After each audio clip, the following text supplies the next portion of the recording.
So hello everyone, welcome back to the my YouTube channel में आप सभी लोगों का एक बार फिर से स्वागत है। तो चलिए अब हम लोग हिस्ट्री की क्लास 5th को पढ़ना स्टार्ट करते हैं। जैसे कि मैंने आपको पहले की क्लास में pre historical age, proto historical age के बारे में बिल्कुल डिटेल में पढ़ा दिया था। आई होप आप लोगों को क्लियर हुआ होगा।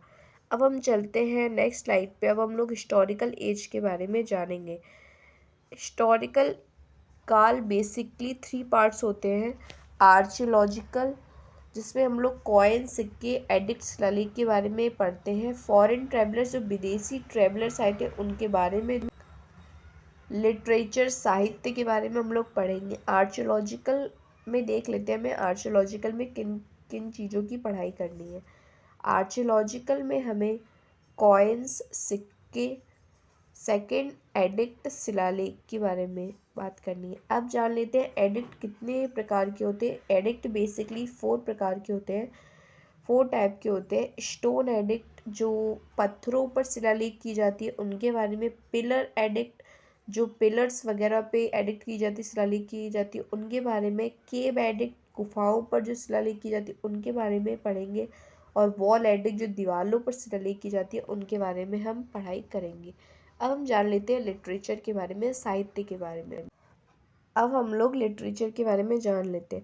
लिटरेचर के बेसिकली 2 टाइप्स होते हैं, नॉन रिलीजियस और रिलीजियस। अब हम लोग रिलीजियस के बारे में जान लेते हैं। रिलीजियस के कितने टाइप्स होते हैं। रिलीजियस के भी 2 टाइप्स होते हैं, ब्राह्मण रिलीजियन, ब्राह्मण धर्म के लोग और नॉन ब्राह्मण के लोग, मतलब ब्राह्मण धर्म के लोग और जिनका ब्राह्मण धर्म नहीं है वो लोग। अब हम लोग हमारे नेक्स्ट स्लाइड पे चलते हैं। ब्राह्मण रिलीजन, ब्राह्मण धर्म के बारे में जान लेते हैं। ब्राह्मण में होता है वेद, उपवेद, पुराण, उपनिषद, एपिक होता है महाकाव्य। नॉन ब्राह्मण रिलीजन में आते हैं 2 टाइप के लोग, जैनिज्म और बौद्धिज्म, जैन धर्म के लोग और बौद्ध धर्म के लोग। अब हम लोग चलते हैं हमारे नेक्स्ट स्लाइड पर। Style of coin is called numismatics. Study of coin is called numismatics. Indus Valley civilisation में जिस कॉइन का यूज़ होता था उसे कहते थे टेराकॉइन। सिंधु सभ्यता में टेराकोटा कॉइन का यूज़, टेराकोटा सिक्के का यूज़ करते थे। मौर्य समाज में, मौर्य डायनेस्टी में कॉइन सिक्के का यूज़ होता था, आहत सिक्के का, पंचमर्ग सिक्के का और पर्ण सिक्के का। सतवाहन डायनेस्टी में, सतवाहन साम्राज्य में जिस सिक्के का यूज़ होता था उस सिक्के का नाम है मिरर कॉइन।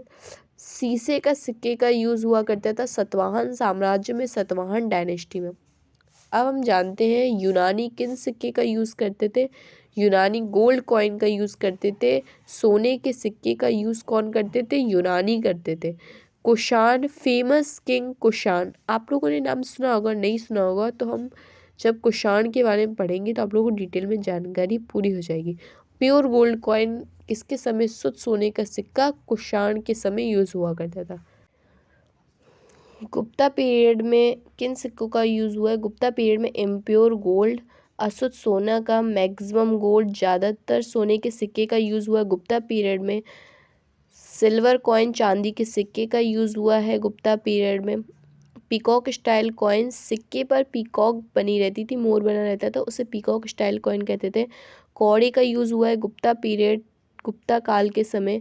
लेदर कॉइन का भी यूज़ हुआ है गुप्ता पीरियड में, लेकिन उसको बनाया गया था हुमायूं के द्वारा। आप लोगों की स्क्रीन पे एक इमेज आ रही है, ये लेदर कॉइन चमड़े के सिक्के की इमेज है, ये हुमायूं के द्वारा बनाया गया था। अब हम लोग नेक्स्ट स्लाइड पर चलते हैं। रुपया शेरशाह सूरी के द्वारा बनाया गया था, इसका इस्तेमाल भी गुप्ता पीरियड में हुआ था। शेरशाह सूरी के बारे में थोड़ा जान लेते हैं। शेरशाह सूरी के समय दाम के लिए क्या देना पड़ता था, कॉपर देना पड़ता था। असरफी के लिए हमें गोल्ड देना पड़ता था और रुपया के लिए हमें सिल्वर देना पड़ता था। आप लोगों के स्क्रीन पर अभी एक इमेज आएगी, ये इमेज है सोने के सिक्के की जो कि शेरशाह सूरी के समय इस्तेमाल हुआ करता था। अब हम लोग चलते हैं हमारे नेक्स्ट स्लाइड पर।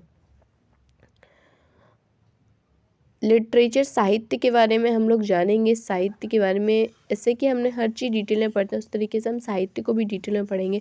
साहित्य में बेसिकली 2 टाइप्स होते हैं, नॉन रिलीजियस और रिलीजियस। धार्मिक धर्म के लोग और अधार्मिक धर्म के लोग। नॉन रिलीजियस में 2 टाइप हैं, कादम्बरी और इकोनॉमिक्स। रिलीजियस में 2 टाइप्स के, नॉन ब्राह्मण और ब्राह्मण। अब हम चलते हैं नेक्स्ट स्लाइड पर। जैनिज्म में है आगम अंग कितने हैं, 12, उपांग 12, पूर्व और सूत्र। बुद्धास में 3 पिटक होते हैं, विनय पिटक। अब हम चलते हैं नेक्स्ट स्लाइड पर। सेकंड पिटक है बुद्धास में सूत्र पिटक। सूत्र पिटक सबसे बड़ी पुस्तक है। अविदंब पिटक, ललित, जातक 200, अंगुकुर निकाय 16, किसमें, बुद्धाज्म धर्म में। ब्राह्मण धर्म के बारे में हम लोग जान लेते हैं। ब्राह्मण धर्म में आता है आपका वेदा, उपवेदा, वेदांग, उपनिषद। अब हम जान लेते हैं वेदास के बारे में। वेदा में आता है आपका ऋग्वेद। ऋग्वेद में मंत्र की चर्चा की गई, गायत्री मंत्र, कास्ट सिस्टम की, शूद्र की, 10 राजा की चर्चा की गई, सोमदेव की चर्चा की गई है, आर्य के बारे में बताया गया है। अब हम लोग यजुर्वेद के बारे में जान लेते हैं। यजुर्वेद में लड़ाई की चर्चा की गई है और यज्ञ की चर्चा की गई। सामवेद में डिस्कशन ऑफ म्यूजिक, संगीत की चर्चा की गई है। अथर्ववेद में साइंस विज्ञान की चर्चा की गई है, जादू टोना की चर्चा की गई है, मेडिकल चिकित्सा की चर्चा की गई है। अब हम जान लेते हैं जो हमारे वेद हैं उनके नोअर कौन है, उनके ज्ञानी कौन है। तो फर्स्ट वेद है आपका ऋग्वेद। ऋग्वेद के ज्ञानी कौन है, ऋग्वेद के नोअर कौन है।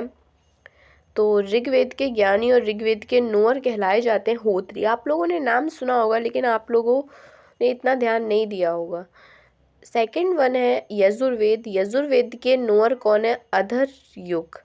अधर युग नोअर है किसके, यजुर्वेद के। थर्ड वन है सामवेद। सामवेद के नोअर कौन है, सामवेद के ज्ञानी कौन है, उद्गाथा। नेक्स्ट है आपका अथर्ववेद। अथर्ववेद के नोअर कौन है, अथर्ववेद के ज्ञानी कौन है, ब्राहा।